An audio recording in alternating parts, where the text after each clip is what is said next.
ലക്ഷ്മി ടാക്കീസിന്റെ നയന മനോഹരമായ വെള്ളിത്തിരയിൽ പ്രദർശനത്തിനെത്തുന്ന പ്രഥമ ചിത്രം ഇതാ.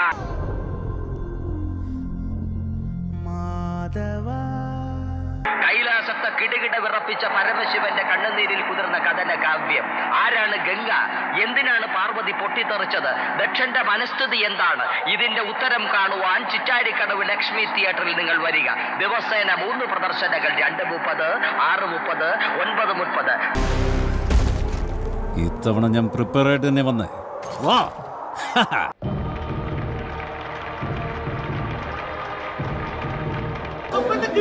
പടം ഇത് നമ്മള് അമിതാഭ് ബച്ചൻ, ദുൽഖർ,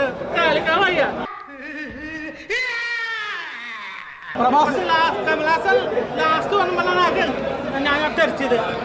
ആദ്യം സങ്കടമായി, പിന്നെ ചെറുതായിട്ട് വന്നതാണ് സങ്കടം. പക്ഷെ ലാസ്റ്റ് ആ വന്നത്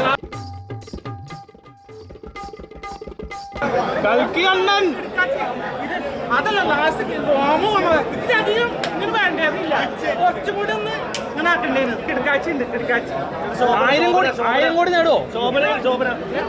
അത് സംശയം വേണ്ട. അത് കണ്ടില്ലേ റോമന്റെ എന്നിട്ട് സല്യൂട്ട് അടിക്കണ കണ്ടില്ലേ?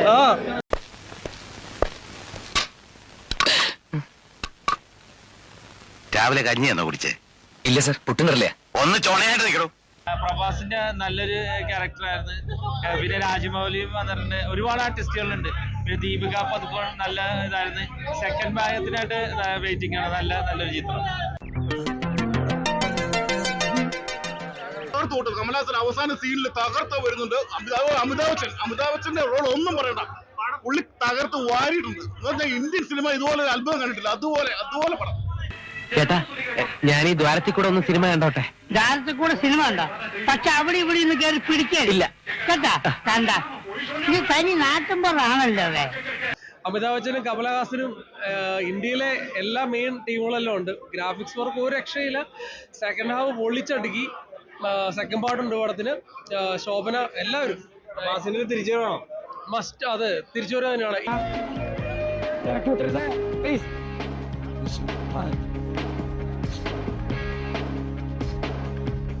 എന്നാ ഞാൻ ഇറങ്ങട്ടെ.